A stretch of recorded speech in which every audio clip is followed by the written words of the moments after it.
ایک صاحب سے میں نے کہا کہ جناب وہ 2000 ریال لگ گیا تو کیا کرنا ہے؟ کہنے کوئی مسئلہ نہیں، پاسپورٹ نواں بنوا لو، گنجائش ہے، یعنی ہر شے کا حل ہے۔ اور میں نے کہا یار اب عمرہ کرنے جاتے وقت بھی بندہ دھوکہ دے کے جائے، اللہ کے گھر جاتے وقت بھی اس طرح کی حرکت کرے، کیا حال ہو گیا؟ ہر چیز کا لوگوں نے حل نکال لیا، ہر چیز کا لوگوں نے سٹائل بنا لی۔ ایسا نہ کریں، یہ درست نہیں۔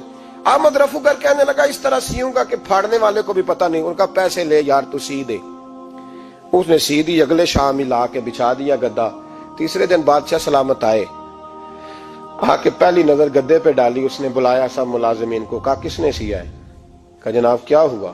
کہا یہ پھٹا ہوا تھا۔ کس نے؟ کہا نہیں پھٹا ہی نہیں۔ وہ کہنے لگے بنو بات، میں خود پھاڑ کے گیا تھا، تو بتاؤ صحیح سیا کس نے ہے؟ کہا جناب آپ پھاڑ کے گئے تھے تو بتایا کیوں نہیں؟ فرمانے لگے اسی لیے تو بتایا نہیں تھا کہ تم خود تحقیق کر لو، بلاؤ بتاؤ سیا کس نے۔ تو بلا لیا، احمد رفو گر آ گیا۔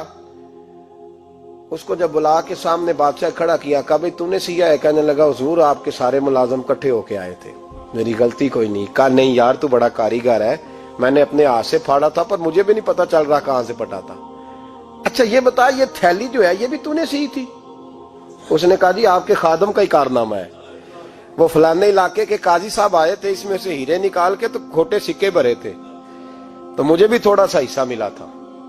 محمود نے سارے گواہ بھی اکٹھے کر لیے، ثبوت بھی اکٹھے کر لیے۔ پھر قاضی کو بلایا، پہلے سارے ثبوت اور گواہ کیس حل کر لیا۔ پھر ہمارے ہاں یہ حال ہوتا ہے کہ مدعی 2-3 ہفتے کے بعد خود ہی ہاتھ باندھ جاتا ہے، کہنا تسی میری جان چھڈو، مجرم پھڑو پاوے نہ پڑھو۔ وہ کہتا ہے مجھے معافی دو، میں رہا۔ ظلم ہے نا، ظلم زیادتی ہے کہ جو بیچارہ اتنے سوال مجرم سے نہیں ہوتے جتنے مدعی سے ہوتے ہیں۔ آپ یقین کریں اتنے سوالات ہوتے، بیچارہ ہف جاتا ہے۔ یہ طریقہ درست تو نہیں، ایک لٹ گیا اور دوسرا طرح طرح کے سوالوں کے جواب دیتا پھرے بیچارہ۔ سارے ثبوت اکٹھے کر کے قاضی صاحب کو بلایا تنہائی میں لے جا کے۔ محمود غزنوی نے کہا قاضی صاحب آپ سے غلطی ہو گئی، غریب آدمی تھا، وہ لٹ گیا ہے، اس نے تو بڑی مشکل سے کچھ ہیرے جمع کیے تھے اور اس کی کل کائنات تھی، تو آپ اس کا مال اسے دے دیں، بات ختم۔ قاضی صاحب کہنے لگے آپ مجھ پہ الزام لگا رہے ہیں، سوال ہی نہیں پیدا ہوتا۔ آپ میری داڑھی دیکھیں، آپ میرا اعزاز دیکھیں، دنیا جانتی ہے میں اس کا۔ قاضی صاحب انسان بھول ہی جاتا ہے، بندہ بھول جاتا ہے، غلطی ہوگی، مال نے کہا نہیں سب کہا میں تنہائی میں پوچھ رہا ہوں، میں اس وقت پوچھ رہا ہوں جب دوسرا موجود کوئی نہیں، آج توبہ کر لے، میں کچھ نہیں کہوں گا، تو میری زبان پہ اعتبار کر، تجھے پتا ہے میں جو کہتا ہوں اس پہ عمل بھی کرتا ہوں، باز آ جا۔ پر قاضی نے کہا نہیں میری غلطی کوئی نہیں۔ محمود نے پھر بڑے دربار میں بلا لیا، مجمع عام میں۔ مہلت کے دنوں میں جو توبہ کر لے وہ بچ جاتے ہیں، لیکن لوگ رسوائیوں کے دنوں میں پھر واپس لوٹتے ہیں اگلا گھر دیکھ کے، پھر حالات اور طرح کے ہو چکے ہوتے ہیں۔ جب بھرے دربار میں قاضی کو بلایا، بھائی تو مانتا ہے کہ نہیں؟ اس نے کہا نہیں۔ تو کہا بلاؤ احمد رفو گر کو۔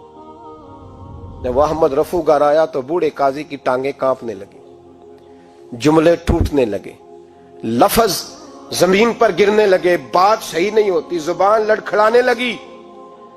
محمود کہنے لگے قاضی میں نے تجھے کہا تھا وہاں مان جا بات، اب بھرے دربار میں بول۔ تو جب قاضی صاحب کی گردن خود بخود جھک گئی تو دنیا سمجھ گئی، کہا نکل جا میرے دربار سے۔ محمود بولے نکل جا، اتنی تجھے عزت دی، اتنی بڑی تنخواہ دی، قاضی بنایا، اور یہ تھوڑی سی رقم کے لیے، تھوڑی سی رقم کے لیے تو بددیانت ہو گیا، چل چلا جا، نکل۔ قاضی دربار سے نکلا تو لوگ لعنتیں برسانے لگے۔ کل جو دکانیں چھوڑ کے سلوٹ کرنے آتے تھے وہ کہنے لگے اس کی عمر دیکھو، اس کے کام دیکھو، دیکھو اس نے کیا کیا۔ گھر گیا، بچے جن کے لیے پاپ کمایا تھا، جنہاں لی تو پاپ کمائے ہن کتھے نہیں ہو تیرے گھر دے۔ وہ بچے کہنے لگے ابا جی ہم تو سکول مدرسہ جانے کے قابل نہیں رہے، امید تھی کہ بیوی ساتھ دے گی۔ وہ کہنے لگی میں میکے کیسے جاؤں گی، گلی کی عورتیں طرح طرح کی باتیں بناتی ہیں۔ اور بھائی کامیابیوں کے بڑے سربراہ ہوتے ہیں، کوئی کامیاب ہو جائے تو سارے کہتے ہیں میری سپورٹ سے ہوا ہے۔ ناکامیاں ہمیشہ یتیم ہوتی ہیں، ناکامیوں کا کوئی سربراہ نہیں ہوتا۔ جب تک تو قاضی تھا تو بڑے بات تھی، ہر بندہ کہتا تھا رشتہ دار ہے، رسوائی ہو گئی تو وہ تیری آنکھ ہو یا سنگ ملامت کی چبھن، کون پہنچا ہے میرے درد کی گہرائی تک۔ دور شہرت میں تو یاروں نے کیا یاد بہت، ساتھ آیا نہ کوئی کوچے رسوائی تک۔ اور میاں صاحب کہنے لگے ساری عمر ہی آٹا گڈ ہے، میں لکھاں کیتے نہیں پیڑے، اب وقت آیا ہی تے محمد بخشا کوئی نہیں ہوں بیٹھا نیڑے، حالات ہی بدل گئے۔ قاضی خاموشی سے اندر چلا گیا، اپنی رسوائی سمیٹ کے بستر پہ لیٹا۔ نہ روٹی کی بھوک لگی، نہ پانی کی پیاس لگی، نہ نیند آئی، ساری رات تڑپتا رہا۔ سویرے گھر والوں نے دروازہ کھولا تو روح پرواز کر گئی، دنیا چھوڑ گیا۔ حضرت ابو النور علیہ رحمہ بولے، فرمانے لگے یاد رکھو کبھی بددیانتی نہ کرنا، کبھی، کہ تو محمود غزنوی کی عدالت تھی، قیامت میں رب کریم کی عدالت لگے گی۔ اور فرمایا وہاں تو گواہی دینے والا احمد رفو گر تھا، قیامت میں تو تمہارے اپنے ہاتھ پیر گواہیاں دیں گے، ہمارا اپنا وجود گواہی دے گا۔ اور فرمایا یہاں تو لانتے دنیا دار برساتے تھے، وہاں فرشتے ہوں گے۔ اور قاضی کو تو موت آ گئی تھی، قیامت میں تو دوبارہ موت بھی کوئی نہیں آئے گی، وہاں تو رہنا ہے اور سہنا ہے۔ بددیانتی معاشرے میں، اتنی بددیانتی ہر جگہ۔ اس معاشرے کا بھی کچھ بنے گا جہاں دوائی بھی خالص نہ ملے، جہاں دوائی میں بھی بددیانتی ہو۔ لوگ اپنے بچے کو آکسفورڈ یونیورسٹی میں پڑھانے کے لیے غریبوں کے بچوں کے رگوں میں جو دوائی اتارے وہ بھی 2 نمبر۔ اتنا بڑا بھی کو بددیانت معاشرہ ہوتا ہے کہ لوگ یہاں تک دھندا کریں، یہاں تک کہ لوگ لوگوں کی زندگیوں سے کھیل جائیں اور ہمیں احساس تک نہ ہو کہ کوئی مر جائے گا، کوئی ڈوب جائے گا، کیا بنے گا۔